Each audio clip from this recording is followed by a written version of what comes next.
Ladies and gentlemen, welcome to the Above the Bar podcast, where each week we belly up to the bar with a new guest, find out what they do, who they are, and what makes them great. So sit back, relax, and enjoy.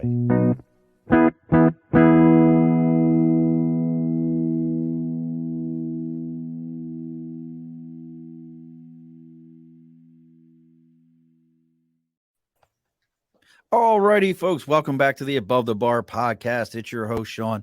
We've bellied up to the bar today with, let's see all the things I can get in here. Award-winning podcaster, actor, producer, look of what could be a James Bond level, like got kind of the James Bond look. He could be in that, like maybe not, I don't mean this in a mean way, maybe not necessarily James Bond, but like definitely like the guy who walks by and he's like, it's 005. So we've got bellying up to the bar with us today, coming all the way from the far left coast, Mr. You're in Cali, right? I'm in Cali, yeah. So because we're going to send life preservers and rafts to him at some point today. We got hanging out with us, Mr. Kash Hovey. Thanks, Sean. Absolutely good, sir. What are you anywhere near where all this? Like I just saw it on news. I didn't realize how bad it was till I saw the news today. Oh yeah, it's been pouring all day. Like you guys have like the equivalent of a.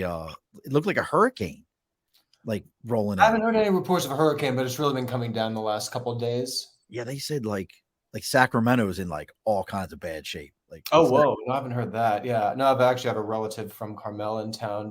But they've been in Palm Springs. Bad. Like that was Palm Springs bad. Well, I guess like I just got back from Palm Springs. It was actually beautiful. I was there for Christmas, and it was the sun was up. We played golf. It was great. Yeah, see, California's so odd to me. Like I'm not like I spent my time out there was like 29 Palms and San Diego. Very, all the Marine Corps spots out there. But definitely when I was out, see, I was the guy when everybody was like, I love San Diego. I'm like, San Diego sucks. And they're like, what? I'm like, yeah, because I'm always in San Diego in May and June. Like for some reason, that's when the Marine Corps sent me there. Right. So I got the May grays and the June glooms. Mm-hmm. When everybody else was like, this place is amazing. I'm like, nope, I got every shitty weather option that you could possibly have out there. But I appreciate you coming out and hanging with us tonight, brother. I know you've got your show, Cat on the Air with Kash, which we got rolling through the bottom of the screen, and that's Kash with a K. Do a little bit of house cleaning. And look, if you're finding us through Kash, please take a moment, share this to all your yard sale sites, all the places on Facebook or wherever else that you listen or watching us live. The goal here is always the same. Get kicked off of that yard sale site. You did not need somebody's used stuff anyway. So go ahead and find a way to get kicked off of that. As always, we've got sticker and a cause. And for those of you that are just joining us, over my right shoulder, we got the big board. If you've got something you're supporting, maybe you have your own podcast, a band, you're doing a comic book. I don't care what it is. Whatever you've got, if you reach out to me on Facebook, LinkedIn, YouTube, Twitter, Twitch, Instagram, and TikTok, and our email, they're all the Above the Bar podcast. Reach out. Let me know what it is. I'll tell you where to send the sticker to. We'll read it here live on the air. I actually left today's sticker upstairs. I got to grab it here in a moment. Maybe my wife will bring it down. We're at one of our favorite restaurants and bars out in Vermont. They didn't have a sticker, but they had their beer label. So the guy gave me one of his beer labels. He's like, here, read about the beer label. So we're going to do that when we get a moment. So make sure if you're in Vermont, check out the greatest name of any restaurant, Kash. You ready? Okay. Beer Naked Brewery. Beer Naked Brewery. Okay. I like it. Beer Naked Brewery on Hogback Mountain. Does it get any better than that? I mean, doesn't get better than that. Yeah. It covers all the bases. So make sure you're checking those guys out. Give them all your support. And look, maybe your media needs to find out what it's like to be in Hollywood. Maybe your media is still back here in the Lucille Ball days and you need to upgrade it.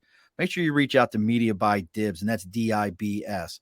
Make sure you reach out and you tell Media by Dibs, you tell Dibs that you're here to belly up to the bar. He's going to give you a 10% discount on your first order and a free consultation. You can find him on Facebook and Instagram as Media by Dibs. And if you look him up on LinkedIn, he's Andrew Dibble. All right. House cleaning's done, Kash. We're ready to go. How are you? I'm good. How are you? I'm good. I mean, you're such a like, folks, you have no idea. Like, Cash is just a nice guy. Like, he's been so great with all the posts that we put out. He's made comments, he's shared, he's put them on his timeline. If you want to know what it's like to be a good guest, I feel like I'm a horrible guest when I go on people's shows. Cash is a good guest. So I appreciate that, brother. I have to tell you that right off the bat. Well, I appreciate you having me on, so I do my part. It is definitely a nice thing. So you've been, and I kind of hinted about this in the teaser for the show. You've been involved in Hollywood since 2005. About that time, is that about right? I'd say professionally, yeah. I mean, I grew up around it, and I made stuff when I was a kid. But I'd say professionally, that makes sense. Now, when you say you grew up around it, what do you mean? Well, yeah. Well, my dad was a music executive. My mom had worked in television, so. And when you grow up in LA, you're always around the industry. I mean, me and my friends were making movies with our camcorders, and I find these projects that we did. I mean, we were making movies with like Ashley Bell from Last Exorcist, Dylan Francis, who's a DJ, and Michael Schumann from Queens of the Stone Age. I have movies. Oh yeah, when we're little kids, we're just taking the camera around and doing our thing, and then yeah. That's so awesome. Not name dropping or nothing. I mean. Not name dropping, but I mean, just hanging out with members of the Queens of the Stone Age back in the Stone Age. Back in the Stone Age, exactly. So, everybody wants to get into Hollywood. At some point, I don't care who you are. Every kid at some point thought, well, I could do this and be famous, or I could do that and get involved. What was it that, obviously you like you said, you were around these people that were in the industry or got into it, but what was it for you that made you say, okay, I'm gonna go this route? Yeah, ever since I was a kid, I was always drawing and recreating scenes and dressing up. So I felt just whatever. I mean, I guess, being a millennial, you kind of grew up with video games and television. So I was always imitating stuff on TV. And then I found other friends who were similar, like-minded. And so I think it was really when I was about 13 or 14 is when I'd started, that was that age when, we had already done some movies with friends, and then it was starting to do plays. And then I was starting to meet more people who were, actively in the industry. And then I ended up getting an agent. But my thing is when I was 15, I was already 6 foot. So they wanted older to play younger. So everyone thought I was a senior and not a freshman. So it wasn't until I was 17 that I started getting cast like my age. I'm like, okay, good. Oh, that's hilarious. See, like, I wouldn't even know what it would be like I'm at the opposite problem. I'm 5'5", I'm 5'7.5", where everybody else in my family is like 6'2", 6'6", 6'4", and then there's me. Oh.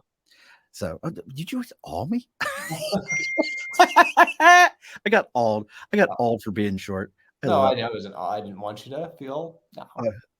But no, that's great. So what was some of the first, like you're talking about this. So, your dad being in the music industry, did that help you as far as like an in with some of this stuff? Like being able to say, oh, well, hey, my dad is, how about you talk to me? Did that help in any way? It's interesting how that happens. I mean, my parents were there's only so much. I mean, parents and people that, they can open the doors for you. Right. And I mean, even knowing certain people, just, you grow up around certain people, or you look at, oh, you're friends with so-and-so, why don't you talk to them? It's at the end of the day, it is a very competitive industry too. So if you're hanging out with someone famous thinking that's an in, just know you really have to, I mean, just from experience, it's really making that decision. Am I just going to be someone's friend, or do I want to do my own thing? And, being someone's friend can open so many doors, but like I said, it gets competitive. So people will help you so far, but then you really have to, I think, establish yourself on your own. But I mean, definitely, I mean, my parents were very adamant about my education. So, I still went to college. I studied a lot. And whenever there was something to be done, I mean, yeah, my dad or mom had no problem introducing me or opening a door for me. But then it's, you really have to be able to follow through and deliver. You just got a great compliment. I have to go ahead and put this up. So my wife and I were looking to adopt a new puppy. And she says, love the name Cash with a K. And that's, folks, if you want to find him again, it's On the Air with Cash, and that's KA$H. But that's our future pet's name. I'm going to say that's a pretty good compliment. That's a pretty good compliment. Hey, someone named their kid after me, and now I'm getting pets. It's cool. I get it. Now, Was it your kid that they named after you? I mean, was that? I mean, Oh, so actually, yeah, someone did name their kid after me that I knew. Yeah.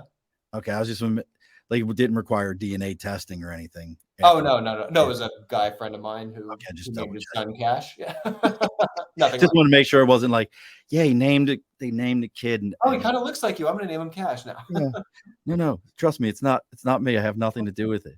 So what was your? I mean, did you think that getting into Hollywood and getting into those pieces? Did you think that this was going to be like, hey, I'm in here now. I'm going to be like, give it a couple of weeks. I'm figuring Brad Pitt, Meryl Streep. I'll be opposite of them any day now, and the Oscars will roll in and I'll just, like, was that your initial thoughts? What was your thought going into those pieces? I think, gosh, that kind of happened. I think because when I was like 12, 13, I think middle school was really when I was when I was pursuing it the most or was interested. So it was really watching stuff, studying different actors and different producers, getting inspired. It was more like hey, I mean, I would love to work with, some of the people that you just named. That would be a dream come true. And then I think the closest I got to I remember being about 15, 16, like right when I got in, you do think, oh, great, I got an agent. This is going to be, you know, you know, this is going to be easy or whatever. And I think everyone goes through that initially, and then you realize, hey, it's competitive. And then, I mean, we joke, there was someone who I ran into recently, and he was, because he was always booking the stuff that I would go up for. Like they would want to hire me for a job, but because, like I said, I was underage, they would end up booking him. But, he's very talented, and he was a great musician. So it was necessary, I feel like, looking back, and it was just like, yeah, he deserved those, and that was cool. So it's funny to like, I ran into him years later, like, oh dude, what's up? And then, so there's that. And then, I remembered being in an acting class, and I remembered I think I just graduated from high school. I went to an acting class, and that's where I started to really meet people who were, people born in LA come to LA, but there were a lot of people who were like, oh yeah, I'm going to be the next Brad Pitt by this time next year. And I'm going to, oh yeah. And I mean, that was definitely a thing that was thrown around. And then, I had the experience of actually, being around certain people and being in the industry. And, it's not as easy as a lot of people think, but I've just always kept an open mind of like, hey, if something happens, great. I mean, like, I mean, here's an example. Like because I went through cycles, I did some stuff around college time. Then I took a break and went more the agency route and producing. And then I got back into it through the agency job. Someone had started managing me. We were collaborating. And we did this project, and I find out the day I wasn't even sure if I was going to make it in this movie. And they're like, oh no, show up to set. And by the way, we got Shannon Doherty to play opposite you. And to me, that was like, growing up watching 90210 and Charmed, be like, dude, that was like a dream come true. So it's funny how those things happen, Dude, like that's definitely, I mean, see, you went 90210. I would have went doggone no, I almost said Craft, but God, Charmed. I almost said the Craft, but see, I was thinking more Charmed. I wasn't a 90210, I was more of like into Alyssa Milano a lot. I got you. Yeah. So I was like, I mean, still, I mean, even with 90210, because it was so around, like when I was a little kid, it was just everyone like, oh yeah, that's the street from 90210, or that's this, or that's the school. It was, or oh, there's the spelling mansion. People were always pointing out the spots from the show. So that's so hilarious. Yeah, I guess that makes sense. Like I grew up in Baltimore. Yeah. And all of our shows are horrible things that are happening in our city as it's burning down around your ears. So you can be like, oh, look, that's where Homicide: Life on the Street filmed that. Oh, that's where The Wire did this, or The Corner did that. Yeah, it was exactly nothing like it. I know ours is horrible. I always say that the reason Baltimore is the way it is 9 out of 10 times is because they've done so many shows about the city, about horrible things, that people feel like they have to live up to that image. So, and look, I mean, well, you might know who. Do you know Pat? Have you met Patty? Hello, Patty. Hi, Patty. Well, this is Nathan. So Patty actually got Nathan, who's it's Nathan. One of our great guests. Nathan's helped me a ton of times, and Patty actually is getting him into the ghost hunting world. She was on here. Oh no! Yeah, I know Patty. Yeah, we're the same. Yeah. Yep. She's awesome. Well, that's how we met, was through Lisa. Lisa, exactly. Yeah. Yep. And Lisa is amazing. Everybody go check out. Lisa has her promotion coming that's blanking in my head right now. Her PR Link company. PR. It's Link. What is it again? LYNK, Link PR. Link PR. Please go check them out if you're looking for guests. Lisa is amazing. She's so easy to deal with. Just a phenomenal, great person. So, but now you've taken as an, like I said, looked on your IMDb, if I remember right, 10 directing, 5 producing, you've won awards. I mean, you've done both sides of the camera. What was it like? And like you just said, here's Shannon Doherty. We all have an image of meeting celebrities, and we've all also heard that saying, never meet your heroes. Mm-hmm. What was some of the experiences? And you ain't got to say names. I like names, but you got to say names. But what was your experience as you were coming up? Was there anybody who you were expected to be like, hey, I always see this person on TV, they're rough and they're grumbly, but when you met them, they were just a big teddy bear, and you were like, oh, this is great. Like, they're super nice person. Oh yeah, there's been a few. That's typically how it is. You see people who are so intimidating, and who else? Well, actually, someone who's Carrie Ellis from The Princess Bride. I remember seeing him at a party. This is when I was a kid, so I was at a party with my parents, and I knew who he was. And then about a few months later, we were at another party that he was at, and I was like really into Kubrick at the time, and I was going through my Kubrick phase, so I was dressed up a Clockwork Orange. I love you. You just became a new best friend, Kash. I love Clockwork Orange. Oh, great movie, yeah. And Carrie's English, and he actually came up to me and said, "Hey, mate, I love your costume." And I'm like, "Dude, you were like my first costume ever." And he was like the sweetest guy. He was like, "Oh, let's get a picture." So someone took up. It was like there were Polaroids at this party. I didn't get that picture, but there was over the years we've taken a bunch, so we've made up for that. And he's been a guest on my show. So, but that was one of those things too, where he was someone who I growing up watching Princess Bride numerous times, and it was funny because even after that I was a kid, and then I bumped into him. Maybe it was about 10 years later at another, and we ended up just talking for like an hour, and we've stayed in touch ever since. He's doing some stuff in LA. He always shoots me a text, so it's cool when that happens. So he made one of my coworkers swoon. Carrie Ellis made one of my old coworkers completely swoon. Like, this is a woman who is, when I say meaner than a box of rattlesnakes, I love Joanne to death. She's great. She's like super into heavy metal and all that kind of stuff. I used to work for Amtrak, and he was on the train. And he was sitting in business class, and she wouldn't go talk to him. And like, cause she was so nervous, and one of the other conductors went like, "Hey, he walked up and just like repeated some lines from The Princess Bride, and she was done. I love it. I've heard nothing but good things about that. He just ended her. She's like, I'm done. I can't work today. I cannot work at this point. That's so cool though. Now, you mentioned Clockwork Orange. I'm going to put you on the spot a little bit. Sure. Do you have a favorite Clockwork Orange line? I have one that I still use to this day if I'm in a situation. Do you have a favorite line? Oh God, it's so quotable. There's that was actually my first movie. We put certain things in there, kind of like how Quentin Tarantino did with his. But oh my Devochka, or the all in out and out doobie doo. There it is. Yeah, there's the all in out and out. Yeah. The best line is when he's showing the flashcards, and it's the thief coming through the window, and the woman's got the towel. Yeah. He goes, "No time for the old in and out, love. Just came to read the meter." I love that. Is one of my favorite lines. He's actually another one.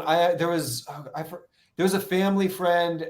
They were English, and there was this event at the British consul's house. This is like my first year in college, and they invited me, and it was just kind of one of those things. But Malcolm turned around, and my friend's mom knew him. Like, "Oh, hey, this is Kash," and I was like, "Oh my God!" So we ended up. He was another one. He was really just a humble guy. Just said, "Hey, I love your work," and we talked for a little bit. And he was super cool. Yeah.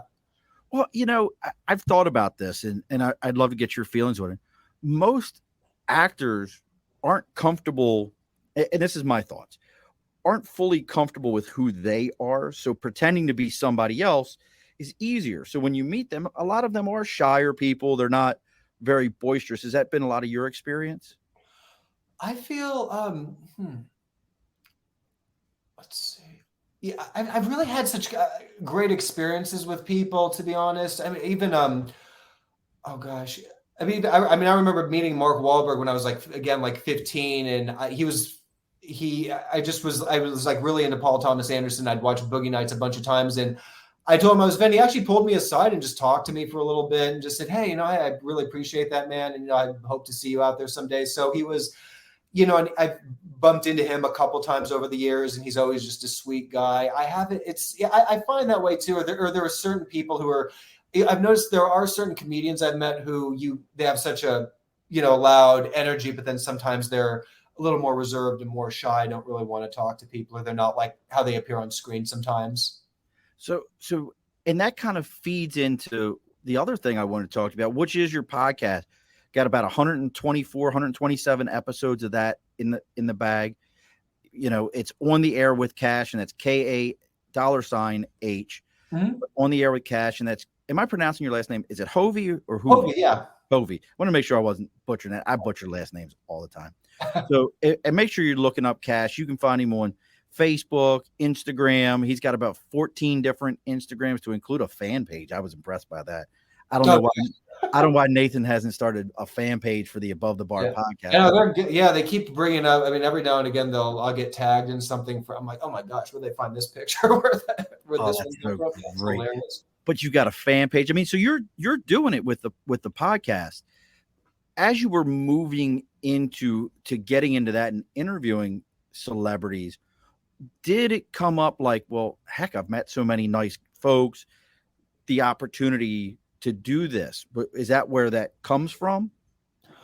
Actually, let's see. Well, it was one of these about a year before the pandemic is when I started getting into podcasts. I'd been working with some comics from the Comedy Store, and we were working on a pilot. And then we'd work, and then we go to their shows. And I mean, one night we were just there, and Bob Saget showed up and did a set. Joe Rogan did a set. Whitney Cummings showed up and did a set. So it was and then I'd start getting into podcasts. I like that dynamic of where, because I love Rogan and Whitney Cummings, and they're friends and they do each other's shows. And so I was watching both of their podcasts a lot and getting into it leading up to the pandemic. And then when the pandemic happened, it was basically work from home. So we were doing a lot of Instagram lives, and actually another person who was an influence was Michael Rosenbaum. He played Lex Luthor in Smallville. Yes. Yeah. And it was one of these things. So I was working, I was working on voiceover with him, and he had told me about his podcast. And again, it was right when I was getting into it. And I'd listened to it on the way to work, and I'd be like, I just really love the engagement you have. And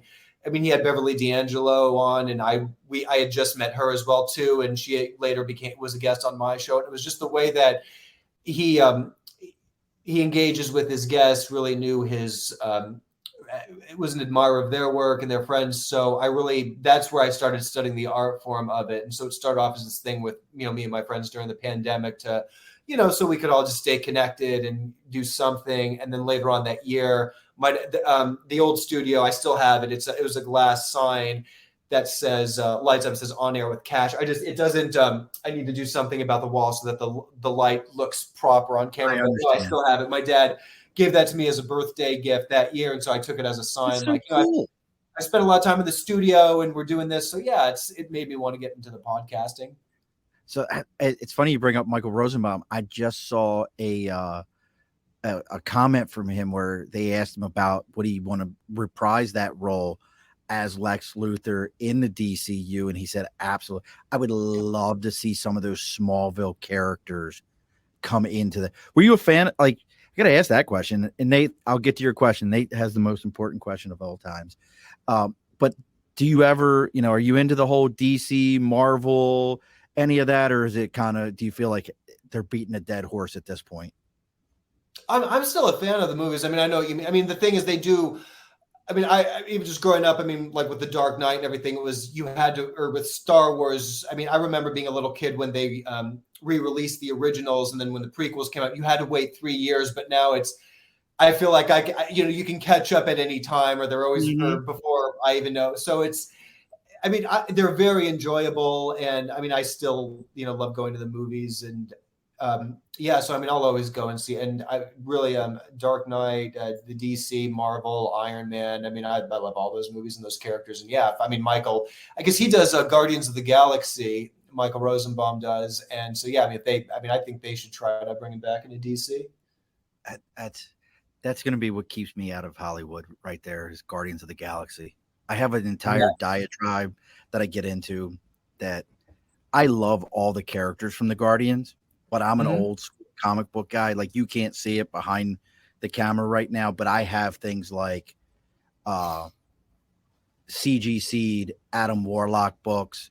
I have the first appearance of Thanos, the first full story of Thanos.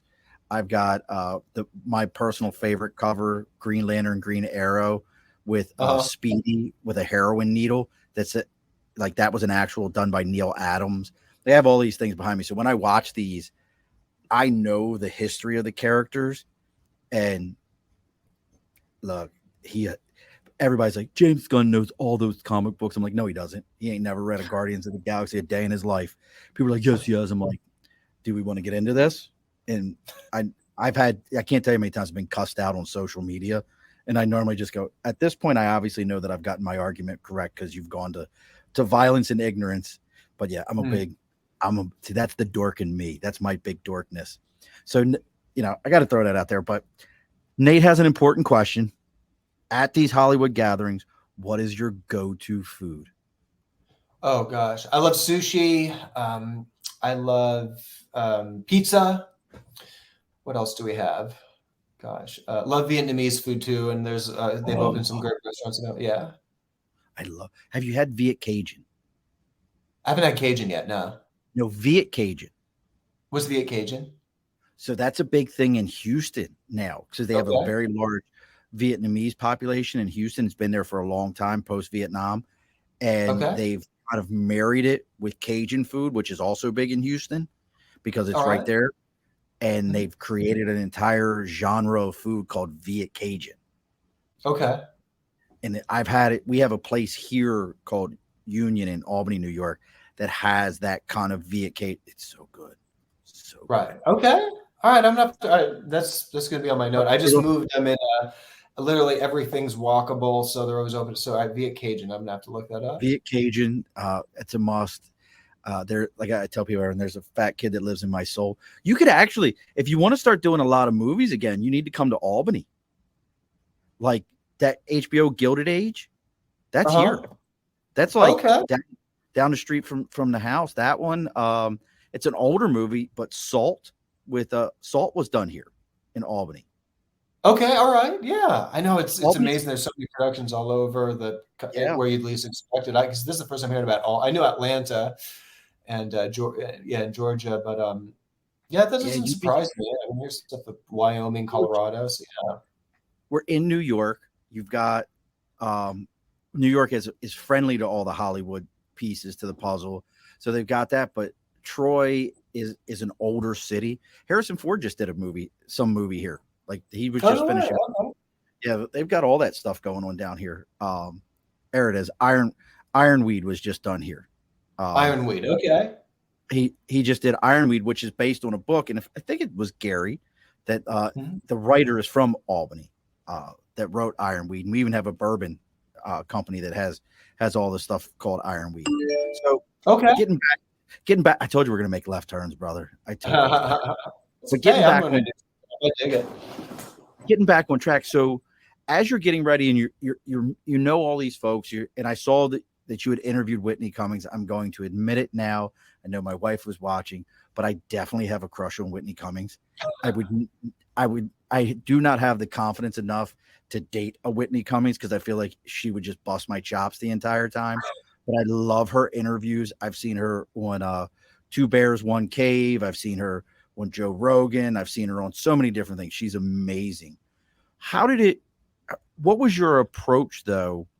Because a lot of us out here who do podcasts or want to get into podcasting, we want those bigger names. We want those people like you're mentioning, even if, they were, I think Whitney Cummings she's still on the top of the comedy game, in my opinion. Oh Uh, yeah.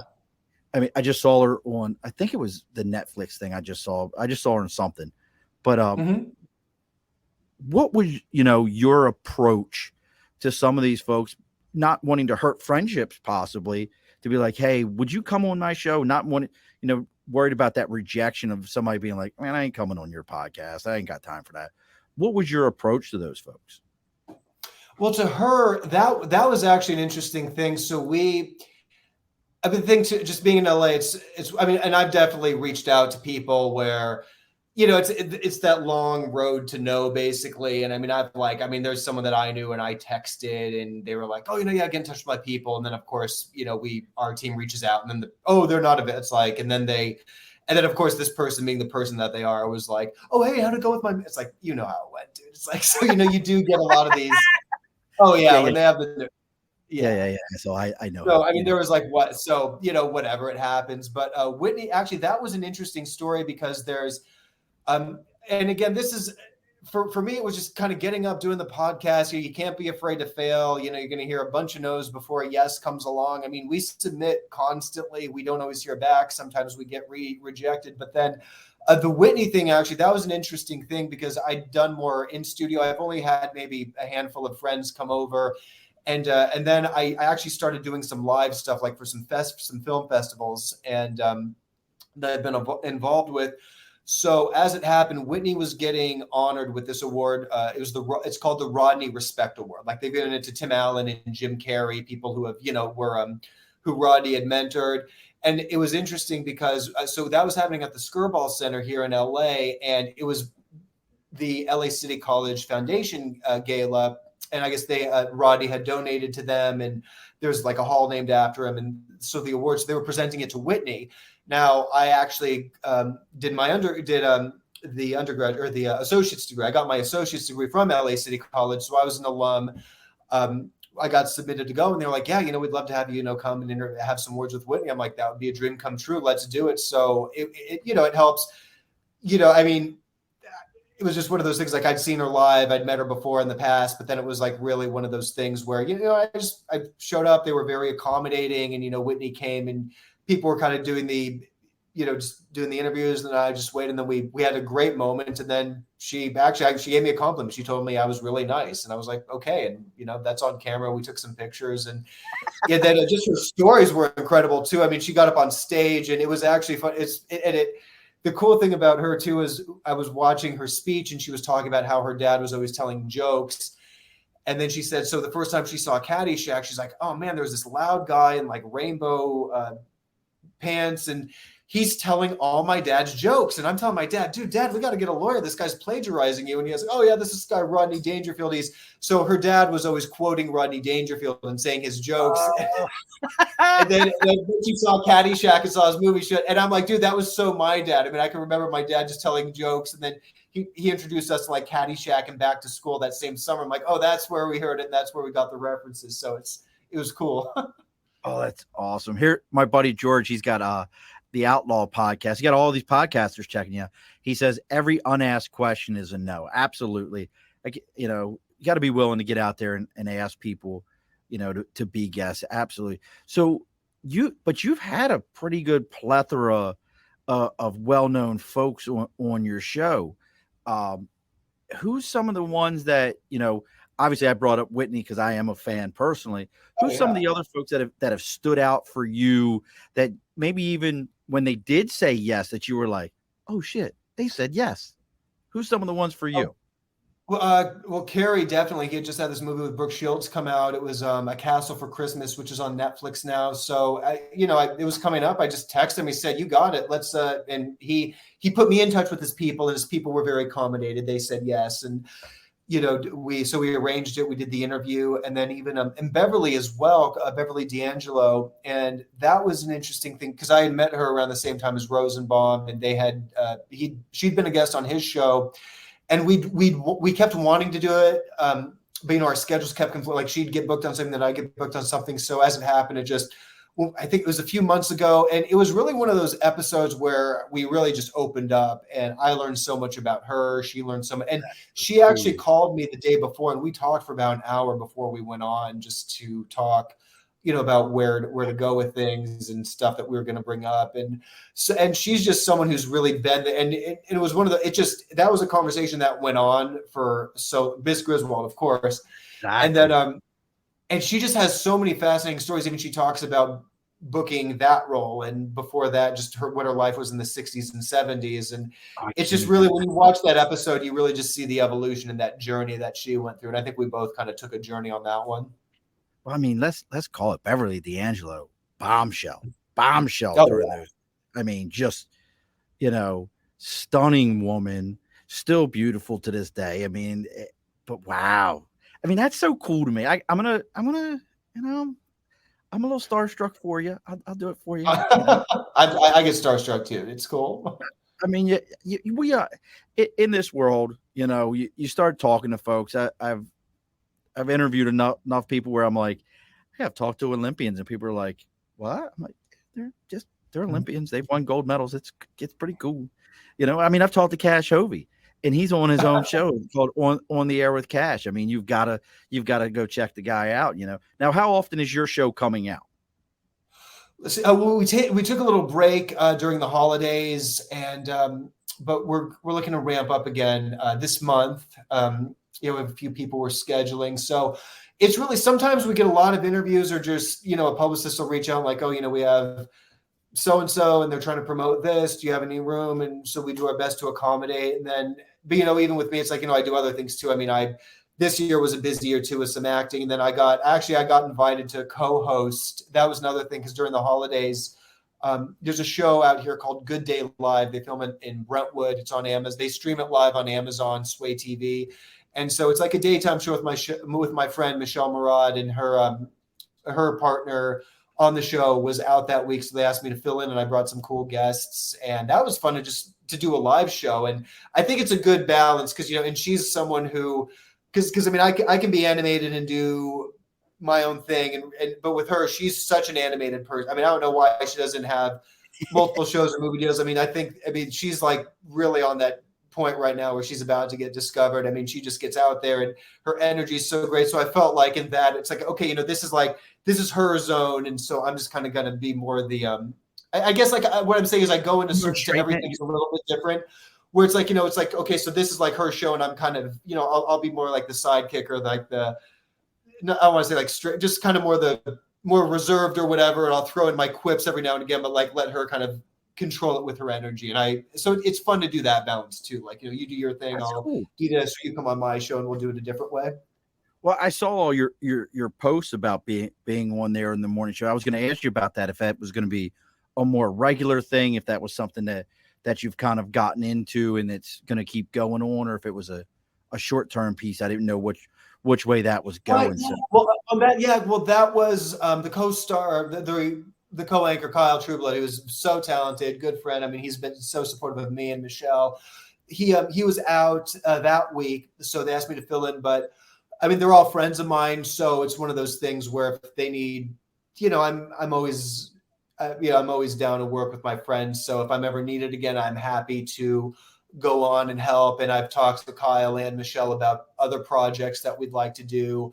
So, and that's the thing I like about them and a lot of people that I know, is everyone's a producer, everyone's a director, you really have to wear all hats nowadays. I mean, just look at us right now. It's like, you too, Sean, you're producing and starring in your own show. And I know it's, you direct and you do all the other stuff. So, I mean, you have to wear so many different hats. And so that's been the good thing about a lot of the people I've gotten to work with and collaborate with. You definitely learn a lot. I was actually a great segue. Like, you were reading my mind for a minute. You talked about, because the other side you have to be your own technology person also. Oh, yeah. So you said you were doing some lives and going places. Do you, for yourself, do you have the lives that you've done? Are you bringing your own gear? Are they setting up for you? I really, because like I said, I don't know the California piece to it, and I am going to kind of play a little stupid here for a minute, and that Hollywood side to it. How does that work for you when you're going to do lives? Are you bringing your own gear, or are they having it set up for you? Oh yeah.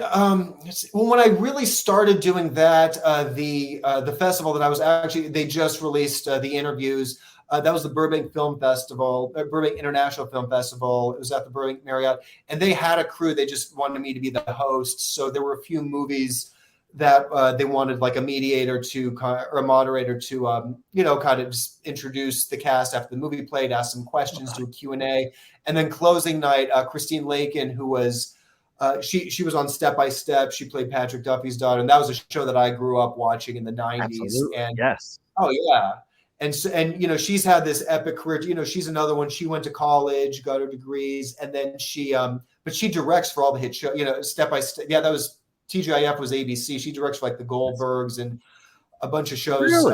for ABC. Well, too. Oh yeah, so she's for Apple TV.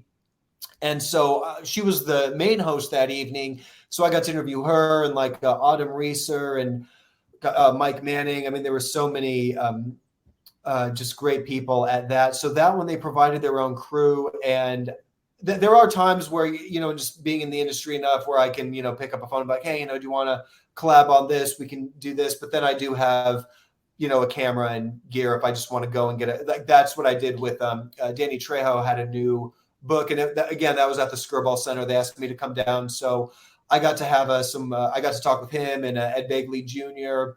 And really, again, just great people as well. I mean, Danny was is such a nice guy and very humble, very open about his story and his career. And, he's worked with a lot of people who are friends of mine. So that made for a good conversation. And so that was just, I just brought the setup. I have a wireless mic, and actually this is what I got here. You can get one of these on Amazon. Let's see. Oh, here you go.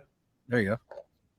And it's really cool. You get this. This is an M20. You can get it on Amazon, and it's just a mic, and then you plug this.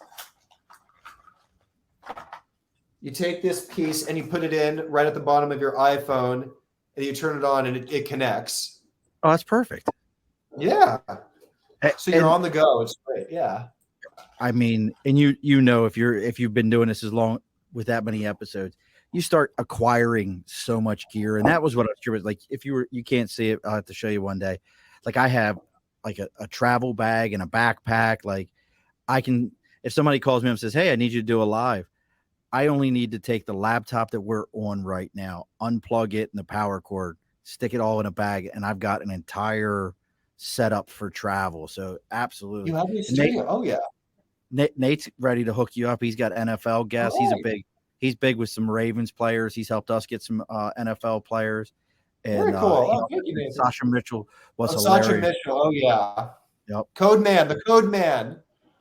Oh, that's too funny. So, you definitely have touched with some of these, and funny you bring up Danny Trejo. I just saw enough. He's an I would have to say he's one I would love to interview because he just seems like such a down to earth person who's done some very undown to earth things in his life.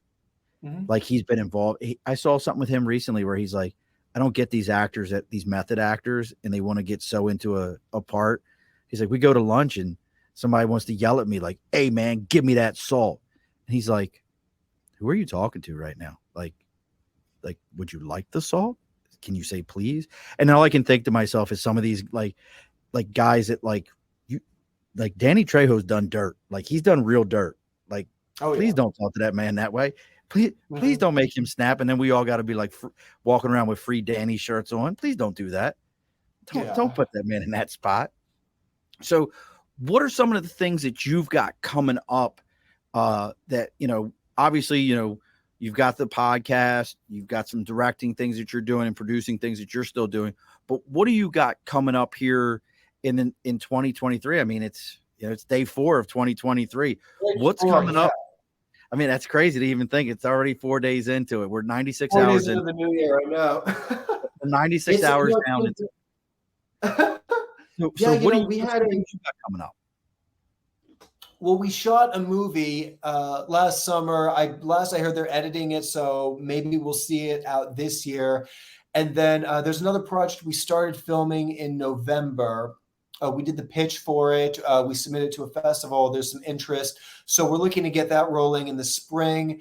And then, yeah, we did, and then there's another project too. We did a photo shoot for, and I'm supposed to meet with the producers in the next month or two. So and it's, honestly, life's good. I moved at the end of the year, and then I just set up the new studio, and, I'm just ready to work. We're taking, I've been contacting at different film festivals.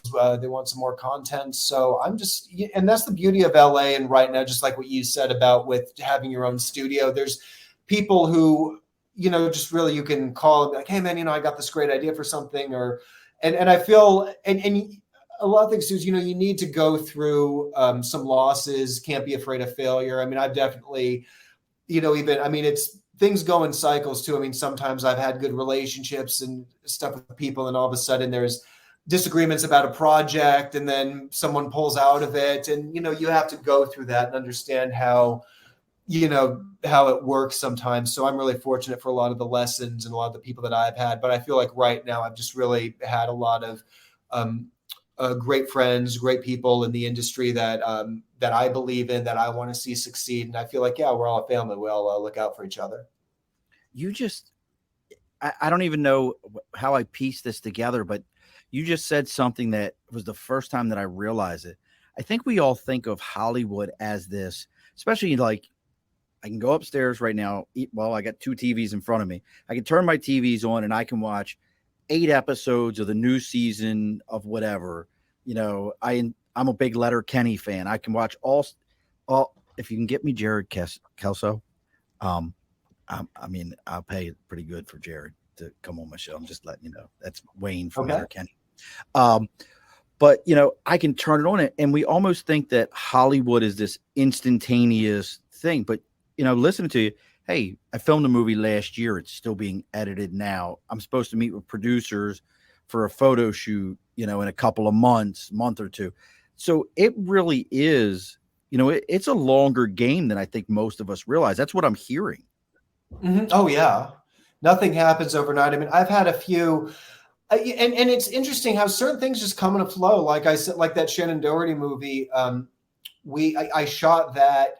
Then the person who produced it was my manager at the time. And I was so impressed how they put everything together. And then during that shoot, they were writing something else and had me in mind for the star. So we went, literally, they wrapped that movie. Then we went right into this other movie, which was this movie called Jack and Cocaine. I played Jack, who's dealing with addiction and living on the streets of LA. So we literally went right into that after the holidays. And then there was, it just seemed like there was a good string of stuff. Then, then it was more producing for a bit. And then, I mean, this past year, I was so surprised in some of the work that we happened. I mean, I did this annual festival that I do, and then I get a text from a friend of mine who we had her on the show. Her name's Kansas Bowling. She actually played one of the Manson girls in Once Upon a Time in Hollywood. She's in every shot of the ranch. Her and her sister are on there, but I hadn't, and she was someone who, when I started really around the time when Jack and Cocaine came out, and I was, really kind of hustling, and I discovered the indie circuit too here in LA. Like, I encourage people, go to festivals, connect with people who are making movies. And she was part of that crowd, because she was like this at the time, like this teen prodigy. She had just directed this horror film. They had a big premiere at the Egyptian Theater. So I was like, and I had no idea. I'd met her at Warner Brothers through a mutual friend. We were at this awards show. And so we'd stayed in touch. And then all these years later, she hit me up and said, hey, Kash, I'm doing this movie. Do you want to play opposite me? I'm like, hell yeah. Why not? Of course I would. And then we had a good conversation on the show. And then she was featured in our film festival. She directed a music video by a hip hop artist named Head Crack, and he's out in Georgia. He does the Morning Hustle show. So it's just cool. You just, one thing leads to the next. Awesome. I mean, all those years. Yeah. All these years ago, it was like, she was this prodigy filmmaker, just out of high school, directed this movie. We're in the same crowd. She has a friend introduced us at Warner Brothers. I go to her premiere. A few years later, she hits me up for an acting job. She comes on my show. Then we're both at a film festival. So, it's cool. Every people come back around. That's awesome. And folks, we're going to wrap up here real soon. Cause Kash needs to, he's got Hollywood parties to hit to. He's got all kinds of stuff going on. He's got, he probably has De Niro just waiting in another room right now. But hey, Bobby, 10 minutes. Bobby, I'll be right there. But it brings up a kind of a question as you were mentioning all these indie festivals and all this other stuff. You've watched, you physically have been in the middle of from direct to DVD was a thing to I can order a DVD from Netflix to the world of streaming. Your career has walked that path from '05 to now. Do you feel like you see any difference being an actor because the Netflix and the Hulu and everybody wants to put out content now? Is it easier or harder to get a job? And if it is, and how's the quality of those jobs? I mean, I think we live in a great time because as you mentioned, I remember being a kid and, a movie comes out, you had to wait 6 months for it to be available on video or pay-per-view. Then a year later, it would be on cable. Now a lot of times what happens, yes, of course, the Marvel movies and, your Mavericks, they're going to get a worldwide distribution. And, that's why we go to the movies I understand the demographics and, the theater experience is meant for those types of movies. And I love going to the theater, but there are so many mid-level movies and that's actually what I started noticing. Cause I was working at WME in like the late 2000s in the voiceover department. And that's, how I was starting to see this shift around the time when I was like working, in more of the professional atmosphere where it was like, okay, things are going, they're like doing sequels, they're cranking out sequels and blockbusters were disappearing. And then I think it was like around 2015. Like I was like doing Jack and Cocaine and doing these other independent movies. And then I was going to these other horror films. He wasn't doing I wasn't doing I was about to say I wasn't doing Jack and Cocaine. He wasn't drinking Jack and snorting cocaine. It was a movie. Exactly. And then I was noticing, like a movie would get released and then they'd have a big premiere. And then that night it was available to download. And that's when I saw the marketing aspect of it, where it's like, you get you want influencers with big social media marketing. So that's like a built-in audience. And so the thing is, I like that there's opportunities and I'm all about people working. I want, just pick up a camera, get some stuff going at the same time. But then there's this thing where one, it's like, again, I have to be selective about what I see. Cause we're working all the time. It's not like, I can't and I always worry about binging a new show because I'm like, I'm going to be hooked on this. I'm not going to get enough done. So, but I think there is a lot of good content and there's a lot of great actors. And I feel like 20, 25 years ago with that formula, I was just saying there would have been a lot of movies that may have never seen the light of day, or I hear stories about actors say, we shot this movie, we never saw it again. But now it seems like there's an audience for anything. So, why not just be options, and you make a decision if it's something that you want to see or something you want to skip. But, at least people are out there. There's a platform and people have a shot. So more power to them. Now you mentioned binging shows. Yeah, obviously you probably do it. I have my new favorites. I went as soon as it ended. It was Last Kingdom was one of my favorites that's ever been on TV. Justified is still my number one show that I've ever watched. Is there any shows out there that's on the cash radar? It's on the cash register right now to pay the bills. What's on the cash register? I like that. You can coin that. What's on the cash register that's going to pay the bills, that if you could be on one of those shows right now and be, I don't care what ancillary character it is, what binge-worthy show would you like to be on? Oh gosh. I love one of my favorite shows ended this year, Better Call Saul. Huge Breaking Bad fan. I'd love, that's my kind of a show. If I could just, with the writing, the kinds of characters, that would be a dream come true, a show like that. Have you watched Snowfall yet? I haven't seen Snowfall yet. Oh my gosh. Cash. When we get off of here, forget about Bobby D. Forget about them guys that are out there in the hallway waiting to get on your show. You need to watch Snowfall. It's about It's Los Angeles in the 80s, and it's about the CIA bringing cocaine and creating the crack epidemic. Oh, okay. Yes. Okay. I know. Oh gosh. I think it's I started FX show. FX, brother. I promise you, on all that's holy, it is like my wife and I sit down and we'll watch like an episode, and we'll look at the time. We're like, yeah, it's 9:30. We just watched one. I will play another one. And now it's 10:30. And, next thing we know is it. We got somebody in here. Potamus. What's up, Potamus? I'm not sure who that is. Hi. They're on Twitch checking us out. We appreciate you hanging out. But yeah, definitely. That's my recommendation. So we're gonna get ready to close up the shop here, put a bow on everything, folks. And also, not to cut you off, also you mentioned Justified. My really good friend Valerie Brandy played Trixie on Justified on FX, and she was a guest on the show, and she actually came on Good Day Live with us. Who was she on Justified? She was Trixie. She was in the 3rd season. Valerie Brandy. Yeah, I know who Trixie. Yes, I love that show. And thank you, Potetmus. Just wanting to say hi. Hi, Potetmus. I appreciate you popping in. We appreciate you. But yes, I am. Justified's coming back, right? Oh, it is. Okay. Oh, I gotta talk to Val. Okay. Yeah, they're doing a. So Timothy Oliphant is doing another series with that, where instead of Raylan Givens being in Harlan County, he's back to being a U.S. Marshal in the city. So he's taking place in a city somewhere, which is interesting because that's actually the very first episode. He was a marshal in Miami. All right.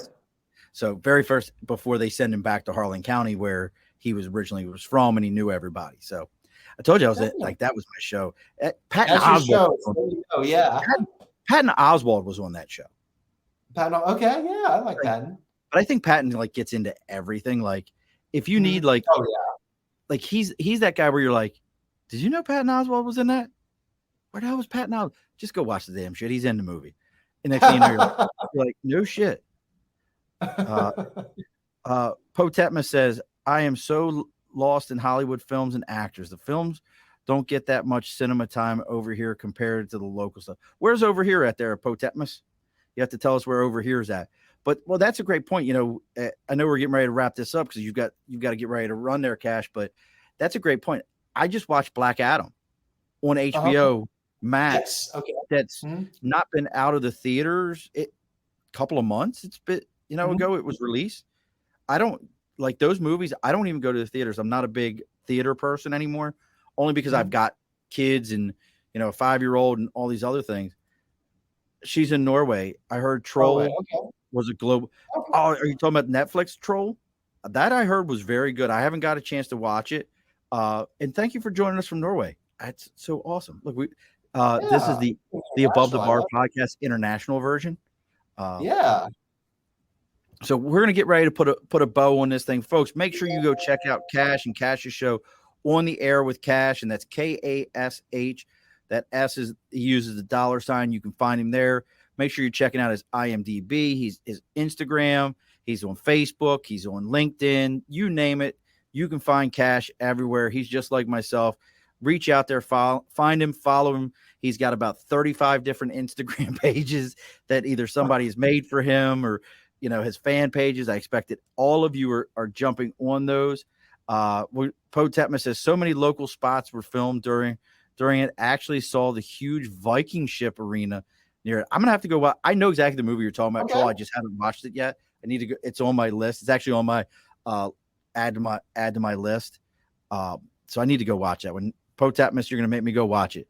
So make sure you're reaching out. You're going and finding Cash. If you're finding us through Cash, as I always say, follow us on Facebook, LinkedIn, YouTube, Twitter, Twitch, all those different spots. Instagram is the Above the Bar podcast. TikTok is the Above the Bar podcast. Biggest thing that you can do for us is when you see our pages on Facebook or you see anything, you start following us, do both Cash and I a favor. You cannot understand how important it is to us to take a moment, give us a 5-star rating, give us a comment. That's how other people find us. If you enjoy Cash's content and you want it to grow, give him a 5-star rating and give him a comment. If you like this content, give us a 5-star rating, give us a comment. Other people get to see it. It grows, and you get to be one of those people that say, hey, I knew about it when. Now, Cash, don't log off on me here. I got one thing I got to talk to you afterwards for just a moment. We do have to take care of one important thing. As tradition on the show, the guest always gets the final word. So what is the final word from you, Kash?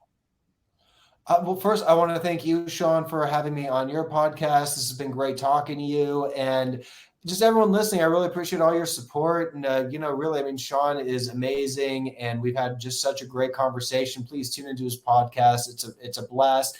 And really just, keep believing in yourself. And like, we were talking about earlier, I just love that there's so much accessibility these days. So if you want to start a show or get a movie done, there's so much accessible. So get out there and do it.